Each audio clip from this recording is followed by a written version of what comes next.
Hi, everybody. Welcome to the 4 to 5. Eric Chilton here with Chad Silber and Lauren Coleman. Hey, everybody. Thursday. Happy Thursday. Yep. More on the weather in just a second, Yes. but we have some big news to jump into. That's right. We are getting new information today about the Kernersville man who died in a shooting with deputies after a hostage standoff this morning. We reported this as breaking news at noon. Deputies say the man came at them with a sledgehammer as he was holding his girlfriend hostage. WFMY News 2's Hannah Jeffries has been at the scene for hours now, gathering new information. Hannah, what have you learned? Lauren, this situation really does have a lot of moving parts. Deputies say it all started when they went to conduct a welfare check on this man. They say who was asleep in his car while it was running. A series of events happened and it all ended right here at his home. Deputies say he was holding his girlfriend hostage while he was trying to protect them. They say it all happened around 8 a.m. this morning. The sheriff says the deputy went out to a welfare check. That's when he found White asleep in his car. His name is James White Jr. When the deputy approached him, he woke up and drove off. The deputy followed him to Valley School Road. White then ran into his house and barricaded himself with his significant other, holding her hostage in a bedroom. While deputies entered the home, they say White tried to attack them with a sledgehammer. That's when a deputy fired a shot. One shot was fired at the suspect. Unfortunately, that shot was a lethal shot. The suspect is deceased. We will not be releasing the identity of the deputy at this time. It is no small thing to take a man's life, even if it is ultimately to protect the lives of others. The sheriff's office says White was taken to the hospital where he was pronounced dead. Thankfully, the hostage was not harmed. The SBI will continue this investigation, which is standard protocol, and that deputy is put on administrative leave. For now, live in Kernersville, I'm Hannah Jeffries, WFMY News 2. Thanks for the update, Hannah. Governor Roy Cooper was in Alamance County today at Haw River Elementary School. He has been traveling around the state to emphasize what he says are dangerous impacts of extreme legislation proposed by Republican legislators. This stems from the state budget and a bill Republicans are proposing. They want a private school voucher system where families would receive money if they choose to send their child to a private school. Governor Cooper says this is taking money out of taxpayers' pockets at the expense of public schools. Republican lawmakers argue this is about students and parents deciding if they want to send that child to a private school. WFMY News 2's Amber Lake will dive deeper on the bill and what both sides are saying about it tonight at 5. Winston-Salem Forsyth County Schools is buying 94 metal detectors. The plan is to use the detectors randomly at middle and high schools, both in school and at school events. District leaders say it's just one part of their security plan to protect students. Here in Guilford County, I talked with the superintendent about the district's strategic plan and school safety. She says the district will begin using its touchless body scanners at middle schools starting next year. Meanwhile, Alamance Burlington schools added more school resource officers and security cameras to increase security. There will be a memorial tonight in Charlotte for the 2 people who died in that South Park fire last week. They'll also honor the first responders who went to the call at the construction site. You'll remember firefighters were trying to reach 2 trapped construction workers, but had to declare their own mayday during the rescue attempt. More than 90 Charlotte firefighters rescued 15 people that day. Investigators determined the fire was an accident and started when an insulation foam sprayer caught fire on the ground floor. Also in the Charlotte area, a huge crash shut down Interstate 485 for hours. The Charlotte Fire Department says a tractor trailer carrying a mobile home crashed, turning over and blocking the interstate. A medic says 4 people were taken to the hospital with injuries. The Justice Department is marking the 40th annual National Missing Children's Day. U.S. Attorney General Merrick Garland praised the year-round work of law enforcement, including the Internet Crimes Against Children Task Force. Garland says kids account for nearly a third of the FBI's missing persons reports. Last year, the FBI received more than 359,000 reports of missing children. Thankfully, many returned home within a short time, but sadly, many others did not. On a happier note, this 5th grader won the National Missing Children's Day poster contest. The 10-year-old from New York says the theme of his poster is hope. It features two hands supporting victims' families and law enforcement. Meantime, police in Cornelius are hoping new video of a girl who's been missing for half a year will help find her. Police shared new video of Madalena Kojakari, who disappeared in November after getting off her school bus. Police arrested her mother and stepfather in December for failing to report her missing. Both parents say they do not know what happened to her. You know, we wait every day, and if you've lived here any length of time, you know how it is. We watch the models every day, and we hope, because they can change, and every day they do change at least a little bit, and we're keeping our fingers crossed because literally the rain for us as of yesterday was Saturday, Sunday, Monday. Today, same story. We wish this low pressure could slip away a little bit, but we're going to get to that. And hey, at least we'll see some decent temperatures, right? It actually might be cool. Some people like that cooler weather. We'll get a little bit of dose of that. Sun in and out of clouds again today. More sunshine second half of the day, and we'll add some clouds to the mix for your Friday, but it looks pretty decent for tomorrow. I mean, hey, we still have tonight and tomorrow that look good before that rain starts to move in. Could be heavy at times this weekend, by the way. 72 in Greensboro. If you look to the east, you see cooler air. 69 in Burlington and at RDU down there in Wake County. 73 for Asheboro, 77 Lexington, 77 in Troy. Okay, tonight's overnight low 53. This is really pretty much a repeat of today, except even the high temperature tomorrow is going to be a little cooler than where we were today. 70 degrees, partly cloudy.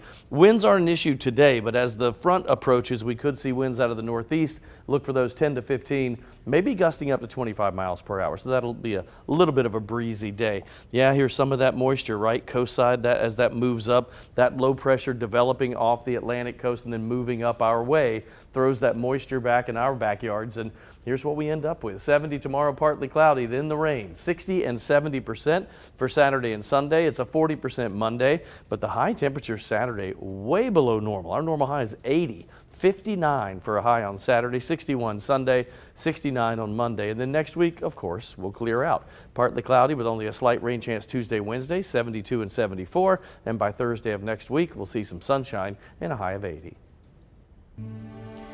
People around the world are mourning the loss of a musical legend with songs such as What's Love Got to Do With It and Disco Inferno. Icon Tina Turner and her music will live in our hearts forever. There's a place in Greensboro that holds a special piece of her memory close.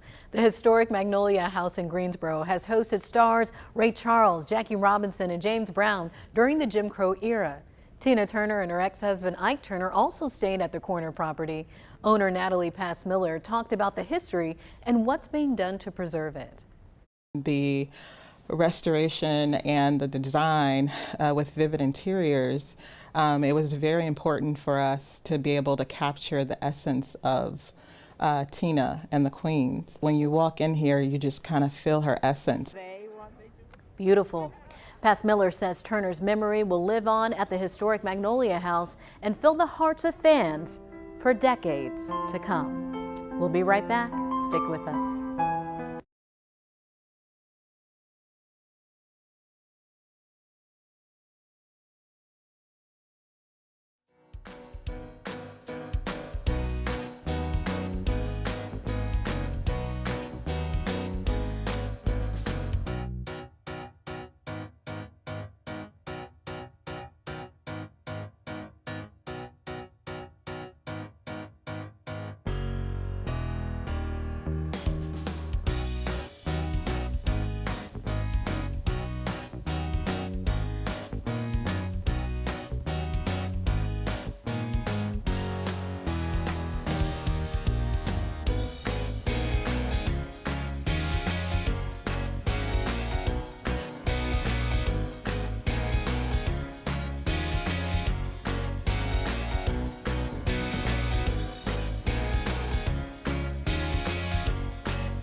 Today was our last read to succeed for the school year. We will have more about this visit at Southern Elementary tomorrow on the Good Morning Show, but we had so much fun.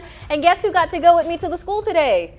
Eric Tilson. It's been a long time. So we used to go every single week to these things. Yeah. And no, it was a great time. Southern Guilford Elementary, the Eagles, they were ready to have a good time and party, and it was a blast. They were great. Their responses were great. The energy was up. Whenever we would do call and response, they were right there with us. How funny was it that, because I usually we'll get the kids, I'll say, I want you to practice with me. Everybody scream and yell, and then when I do this, you stop, so that we can do like a cheer and then stop. Yeah. And they were like dead silent They were. when they did it. They said, he's talking. I know, I was like, whoa. Wow, they're obedient. They were very good. They were very Have them good. teach my kids. When was the last time that you did? Oh my gosh.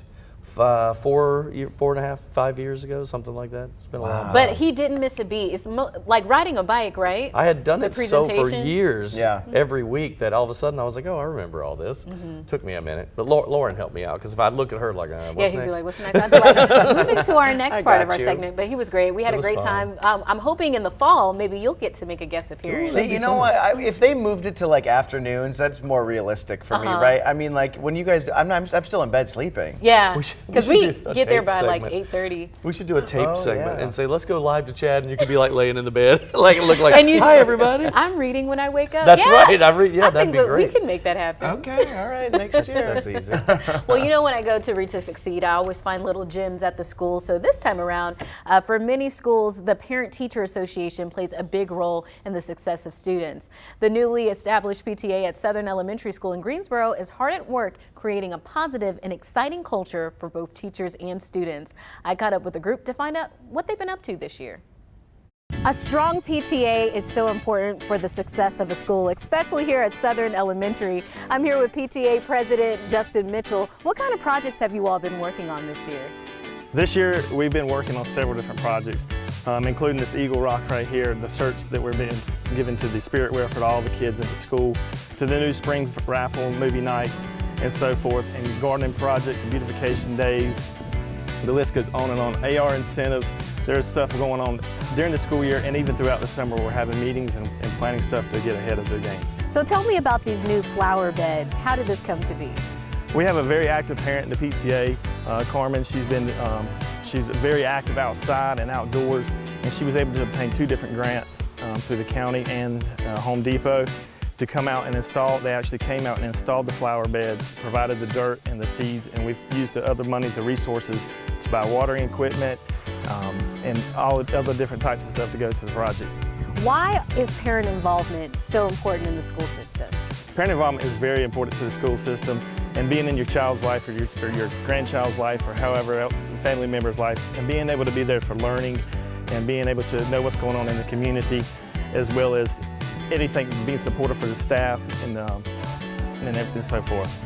Awesome. Well, you all are doing some great work here, and I'm excited to see those plants grow. So much fun happening at the school. The PTA recently coordinated a spring raffle outdoor movie night that raised this, get this, $15,000 for the school. That's a lot of money, Yeah, and that's they great. had all the kids come outside. You saw in the pictures, they had a movie out there and candy and popcorn. It was a good time. Busy. He is very, very busy, and he's also a state trooper as well, so as it's a full-time job, and then being in the PTA is also a full-time job too. Can I say that it's so nice to see more men involved Yes. in the PTA, because I know firsthand going to my kids' PTAs, and it's probably 80% female. I said the same thing to him because I believe the vice president is a father as well, so it's really nice to It's see. important, I think, for men to be a part of that. That's good. Good for him. It's cool that they had the Home Depot out there Yeah. to do some of the beds in the garden. I had no idea that Home Depot partner with schools like that. Yeah, so they were able to get a grant with Home Depot and the county to make this happen, and I believe they're growing pumpkins right now, so the kids will be able to see the process of how that works. You know, it's a lot of fun to watch your plants Yeah. grow, and a lot of science and things you can learn from I them. told you, so Chad has his one tomato plant. Yeah. Charlie, right? Yeah. And then my son. Who's thriving, by the way. He's doing great. Have you eaten them yet? Is the Yes. question. Oh, have you? Very good. I've Oh, had very nice. four of them. All right, so my Tyler wanted to plant a cabbage. I don't know why. And I think I told you, he named it. He said, well, I like the name Bob or Bobby, and I like the name Timothy. So he called it Bobathy. Bobathy. And Bobathy grew and did great. And then we cut it out and said, okay, we're done. The next year it came back on its own. We didn't do Really? a thing. So there's Bobathy too. And now it's Tim Bob. Tim Bob. Named Bob after and Tim Buckley. Right. That's right. All All right, right, beef and cabbage, maybe you can make. take a break. We're coming back.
Yeah, we can't stop the rain from coming in this weekend, that's for sure. Really, to me, the biggest question now is just how much rain that we'll see. We're going to address that in a minute. Hour by hour, heading into the night. Tonight, we'll go into the 60s by probably 7:30 or so, some upper 60s. By 2 in the morning, we are in the 50s with low to mid 50s, just depending on where you are, north and south in our viewing area. But it will be a little chilly to start the day tomorrow. I think Friday is kind of a repeat of today, maybe a couple of extra clouds with the approach of the next system coming in Saturday, but for the most part, it's a variably cloudy sky. Some of the showers we're seeing now, and yes, the radar is not moving backwards. It looks unusual sometimes to see it move from east or southeast to northwest, but that's what's happening now as we see this system off the coast. We're going to watch this one closely over the next few days, and you can see the low pressure here on the bottom of your screen. Now the cold front moves to the south, and the low is just pushing and trying to make its way back to the north. It will win that battle, and you can see, look at all the moisture that it throws inland, so our showers will literally be coming from east to west as this system works its way up the coast,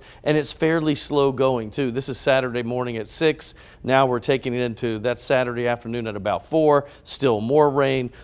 This is one particular forecast model, which is basically like a computer program, right? And it crunches the numbers and comes out with what it's thinking. The models can be in disagreement, but this one I looked at and thought, yeah, we could probably stick with this. This is anywhere from now all the way through Sunday afternoon. Now remember, we're expecting rain Sunday night and Monday, but maybe not quite as strong, but still this would be a running total that we could add to. But it's possible we could have 1.5 inches or more of rain even through the day Saturday and Sunday. So tonight partly cloudy and cool with that 53-degree low. Friday looks pretty good. If you have any weekend plans and you're trying to figure out what day to do it, Friday would be the one. Partly cloudy with a temperature of 70 in our 7-day forecast. 59 and 61. Very cool weather for us. That's for Saturday and Sunday. That's a 60 and a 70% chance of showers. So keep the umbrella handy, folks. Keep it in the car. Memorial Day, 40% and 69. Next week, building back low to mid 70s Tuesday, Wednesday, partly cloudy and 80 on Thursday.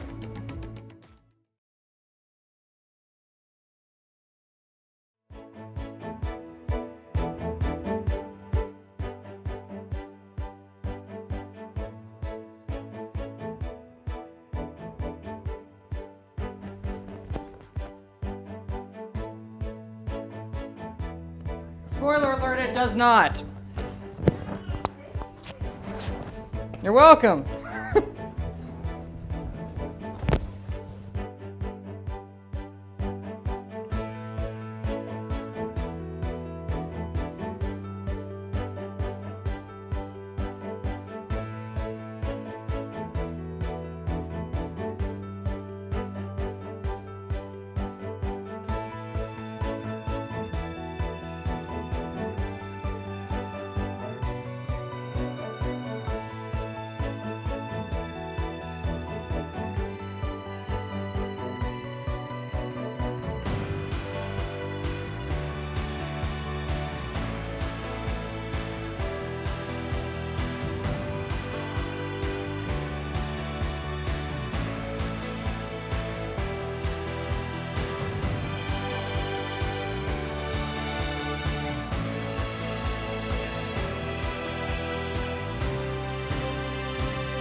Are you ready for some fun under the sea? Under the sea. Wish I could be.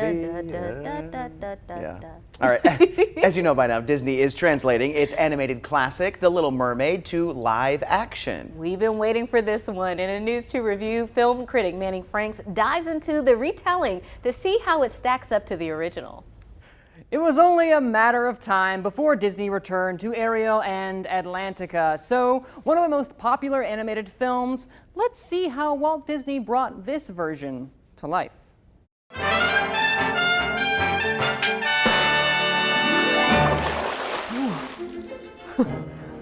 Come with me back under the sea as we travel to Disney's The Little Mermaid. And no, not the animated one. The new live-action retelling coming out this week. As we know, Disney has a habit of remaking their animated catalog, and up next on the docket was Ariel herself. With my, shall we say, lukewarm reception to Disney's live-action remakes, I was curious on how that they would translate this to the big screen for live action.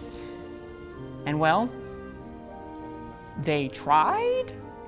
You went to the above world. A man was drowning. I had to save him. This obsession with humans has to stop. I just want to know more about them. Ariel, don't! A retelling of the 1989 film The Little Mermaid continues Disney's live-action trend of updating their animated classics. Halle Bailey stars as the free-spirited mermaid Ariel, who longs for adventure of the surface world when she falls for the human Prince Eric. With a desire to follow her heart, Ariel makes a deadly deal with Ursula the Sea Witch in hopes she can be where the people are.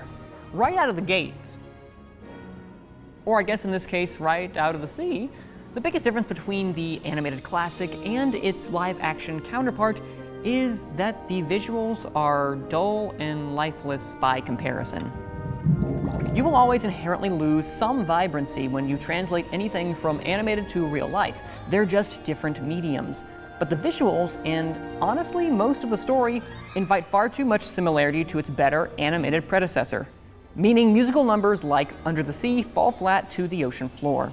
The story succeeds the most when it deviates from the original and, like Ariel herself, sets its own path. There is some expansion to the romance and to the surface world, though, that really makes that section pop. Halle Bailey and Melissa McCarthy in particular are two absolute standouts. Bailey, with a powerhouse of a voice, makes Ariel her own and truly has a bright cinematic future. McCarthy, conversely, really leans into the signature gaudiness of Ursula as we know her, which results in her being an unsurprising scene stealer.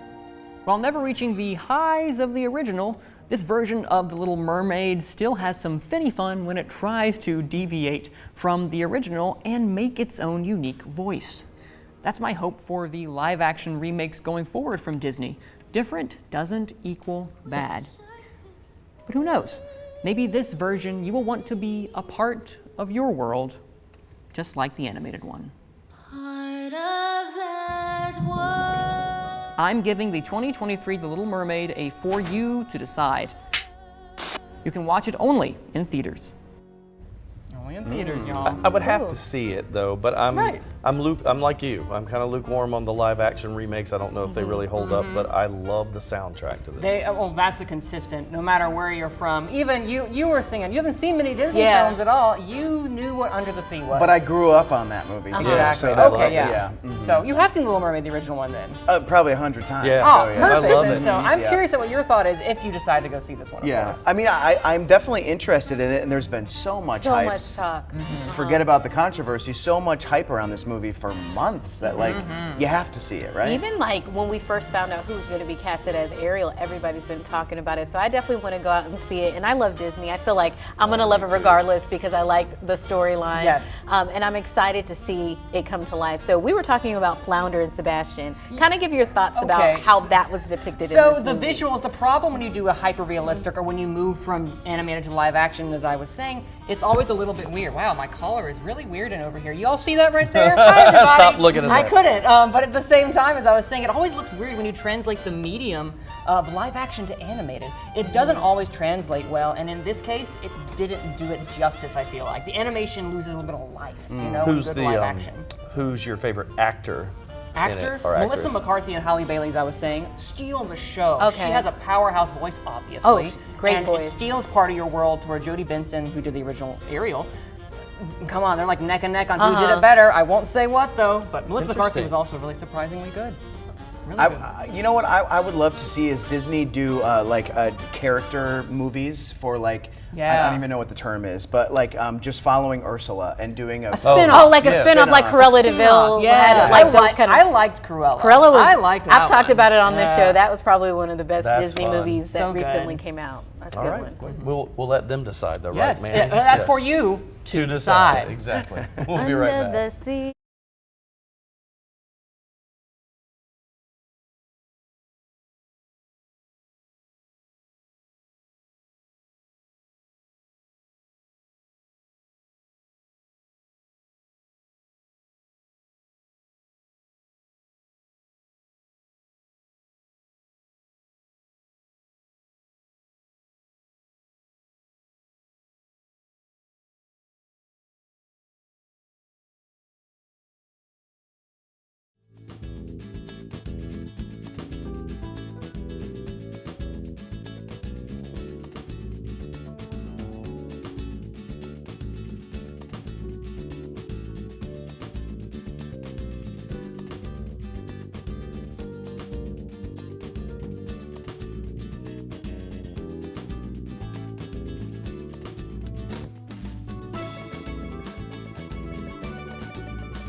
Welcome back to the second half of the 4 to 5. Eric, Chad, and Lauren with you today. Hey everybody, happy Friday Eve. Yes. Watching the sky cam, I know that, I think everyone's kind of waiting at this point. Yeah, we've got tomorrow's decent for us, Okay. low maybe 70 even, but it gets cool this weekend, so we may see some 50s for highs with rain coming in, so it's an indoor movie, and gosh, I hope you don't have to turn on your heat. So you're telling on me I Saturday. shouldn't have packed away my sweaters and sweatshirts already? Maybe not. Maybe just get one out for Okay. Saturday, Sunday, and then let it go. We'll be back. Next week we go back to 80 again, but it takes a while. Alrighty, more on that in just a Yes. second, but we're going to hop into some news. One man is dead after a deputy-involved shooting this morning. Neighbors called in this morning saying a man was sleeping in a car that was on and running. A Forsyth County deputy responded, and when he approached, the subject, James White Jr., woke up and drove away.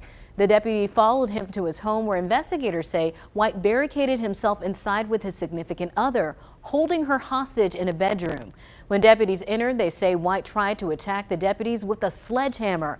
That's when a deputy fired a shot, killing White. The hostage was not hurt. The SBI is now investigating. Greensboro leaders are moving forward with a plan to turn an old motel into a permanent place for the homeless. Greensboro City Council passed a resolution to renovate the old Regency Inn and Suites to create permanent housing for homeless people. It'll use $3 million from the city budget to make it happen. I wanted to say on behalf of our staff who've been working on this, and for many of you who I know have worked on this personally for a number of years, we're grateful for the leadership of council on this issue.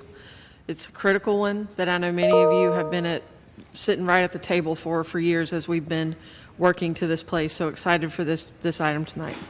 For several years, the old motel has served as an emergency location during the winter. About 90 people can stay there at one time.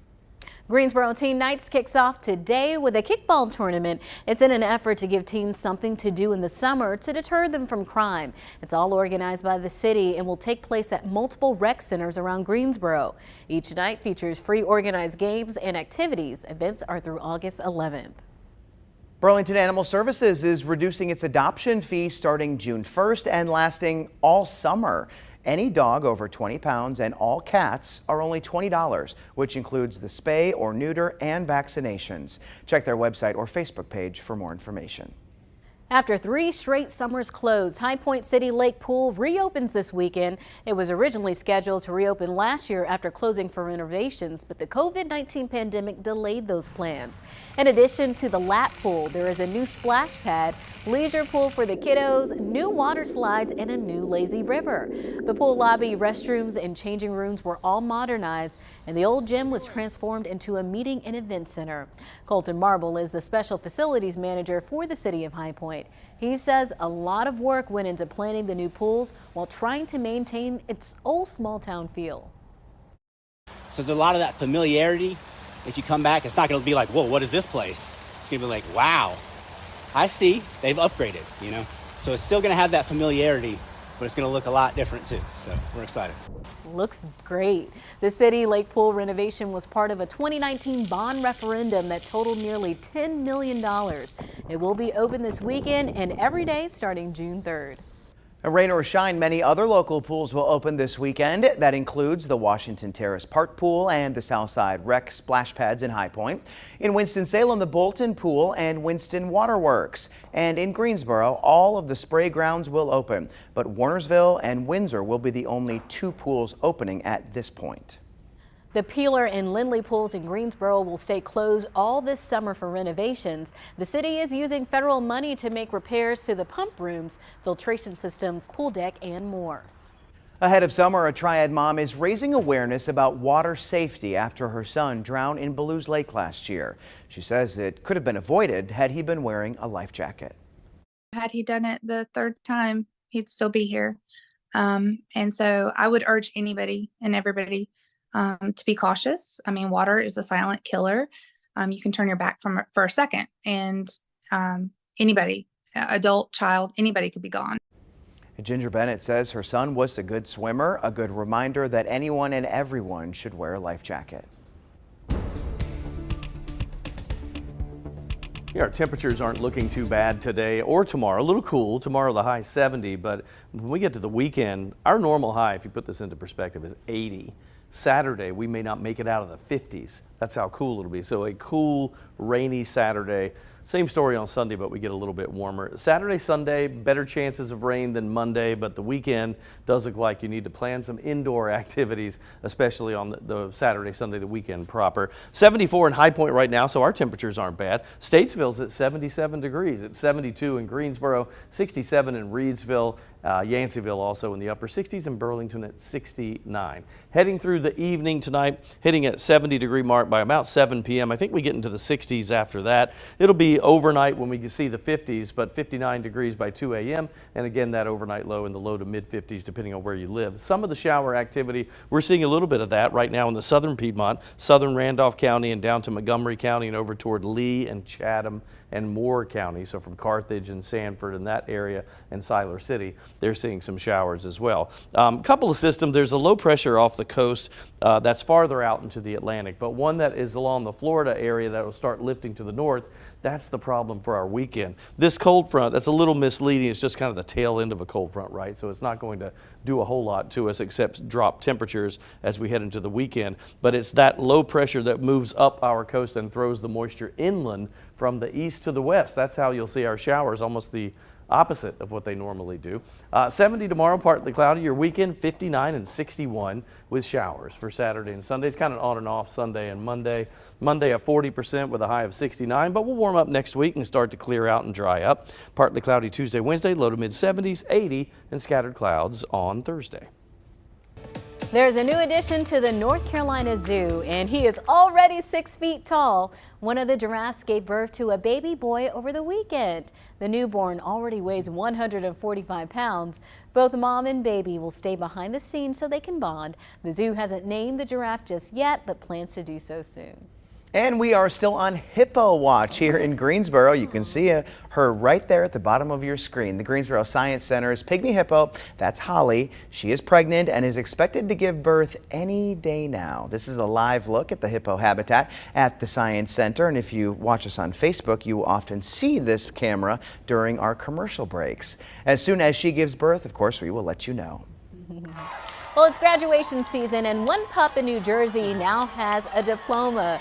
Service dog Justin received a graduation diploma from Seton Hall University. So cute. Justin became a graduate of Seton Hall alongside his owner, Grace Marini, after accompanying her to all of her classes.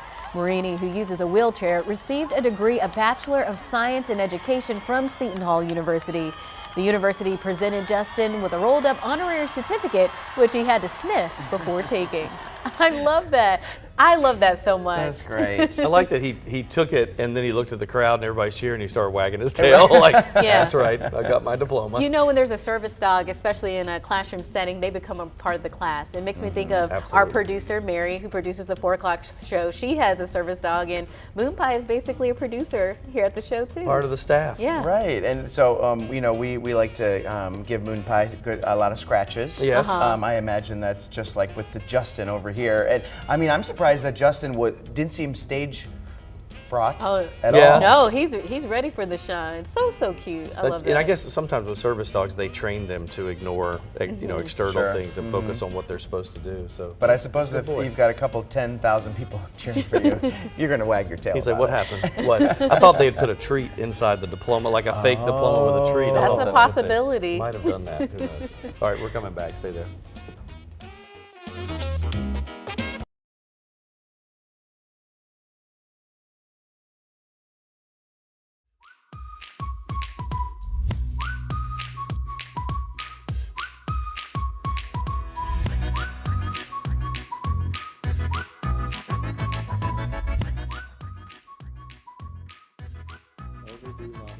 Hey, ice cold milk and an Oreo cookie, they forever go together. Sort of. That's not how we're getting.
the purse full of stuff, the backpack that has a whole school year in it, and the suitcase. The trip may be done, but the stuff is in there. So this is my question. Are you one of these people who, like when you change out your purse or you go on a trip and you have your stuff and you're done, do you put everything away or do you kind of just like leave it there?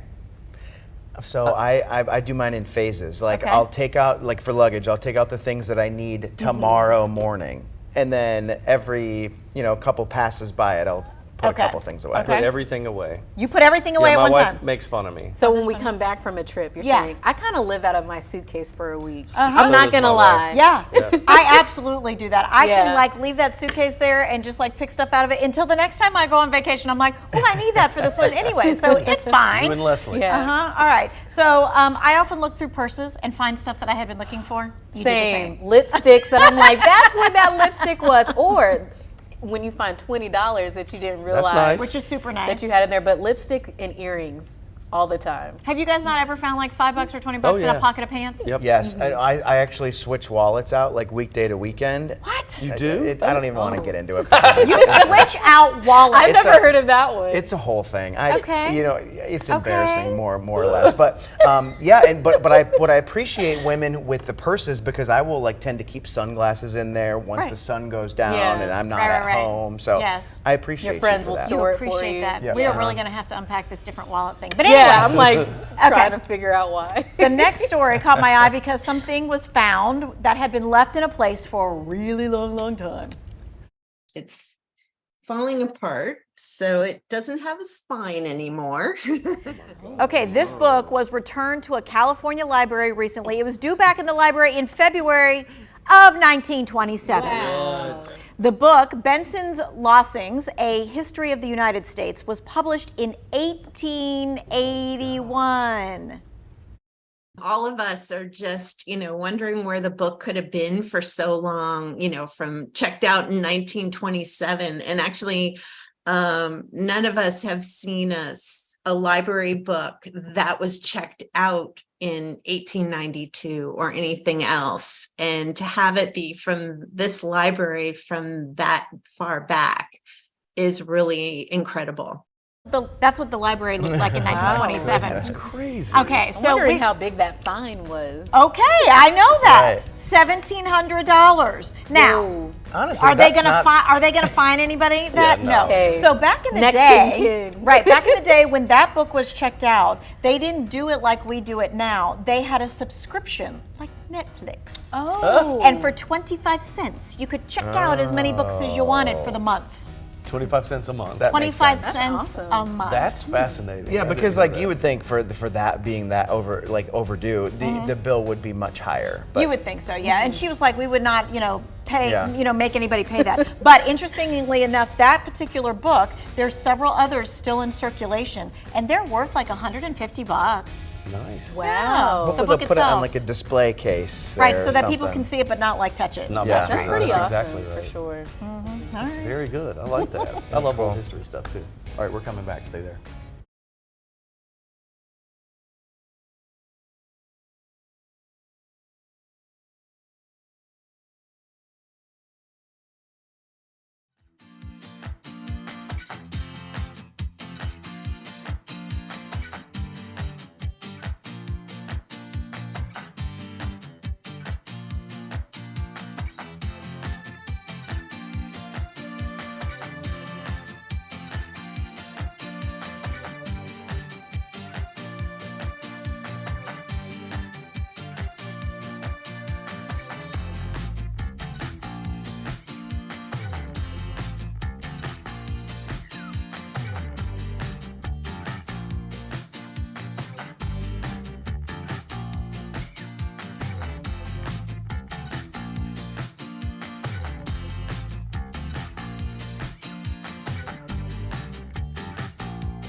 Ahead of every holiday, you hear us warn you about holiday traffic. It's no different this Memorial Day weekend, but there are ways to dodge the traffic. Let's connect the dots.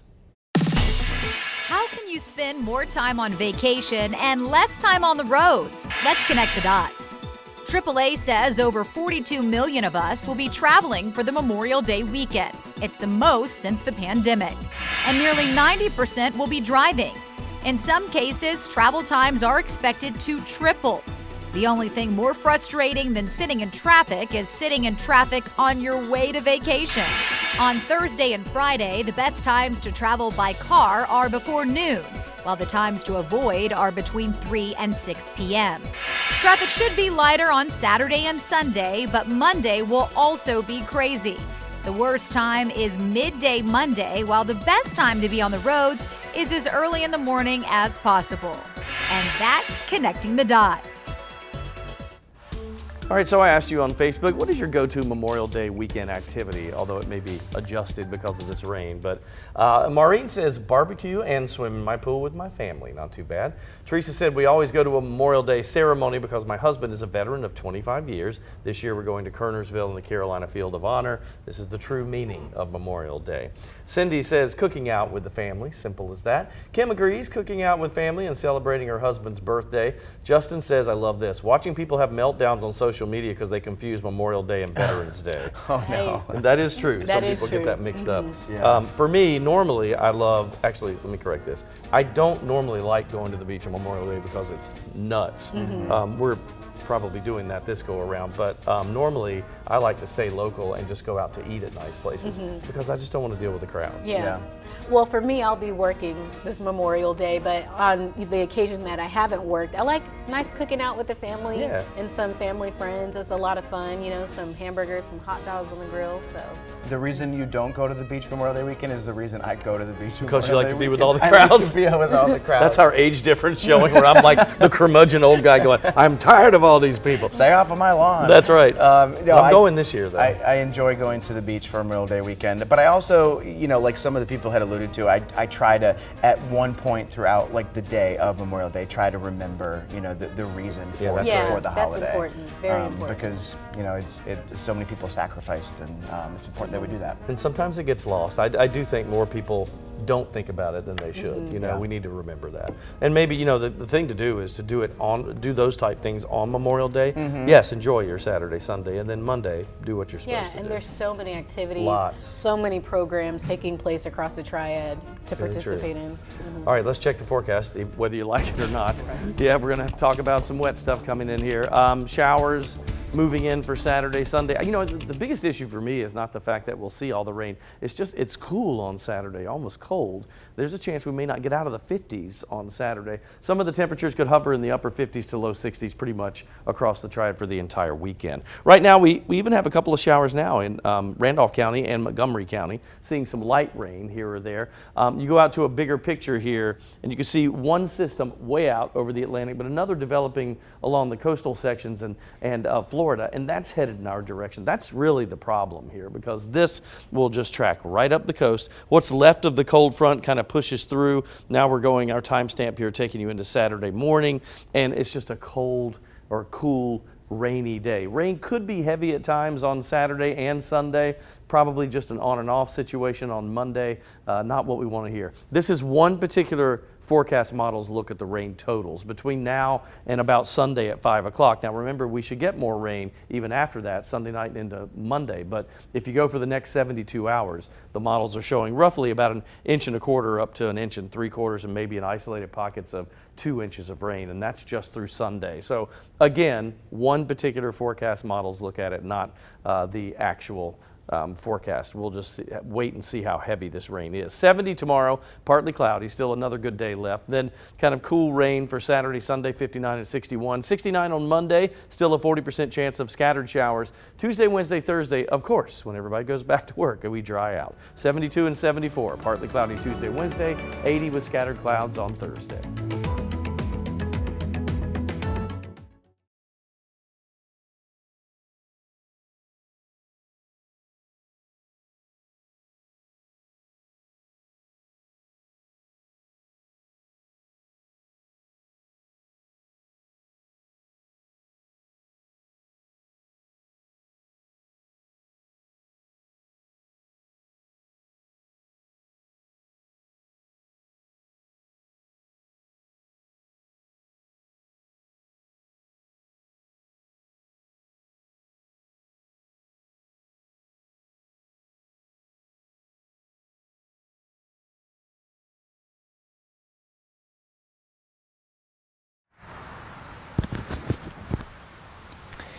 Hey, Hannah, mic check, mic check, mic check, mic check. Hannah, mic check, Hannah, mic check. Hannah, Hannah is my name. Hannah, Hannah is my name.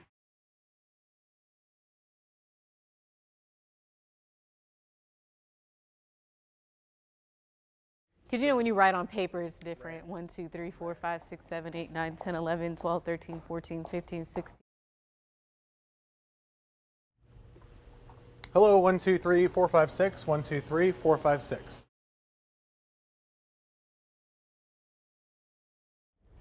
Hi, Brett. 1, 2, 3, 4, 5, 6, 7, 8, 9, 10. 1, 2, 3, 4, 5.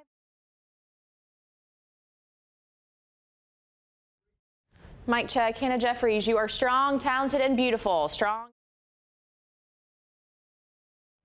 Hi, ice cold milk and an Oreo cookie. They forever go together.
If you're friends with me on Facebook and are a middle-aged woman, you've likely been targeted by scammers. You probably don't even realize it.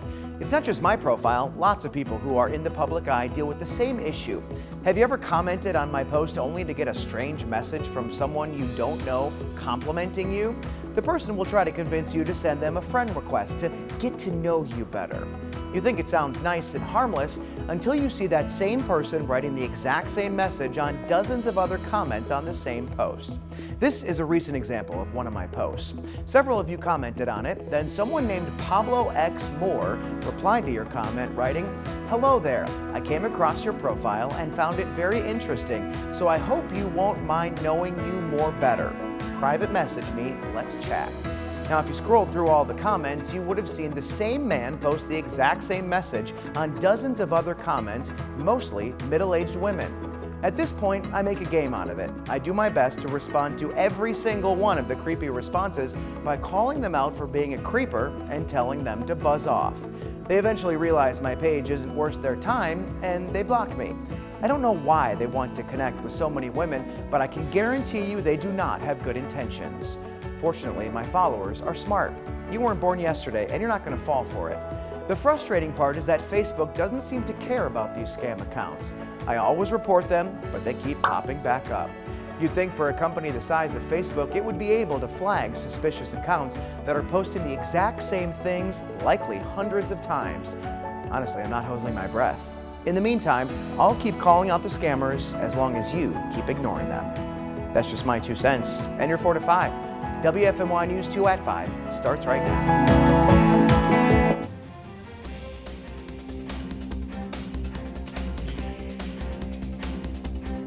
Right now at 5, neighbors react after a deputy shot and killed a man in a Kernersville neighborhood. The Forsyth County Sheriff's Office says James White came at them swinging a sledgehammer. Neighbors were told to evacuate when the man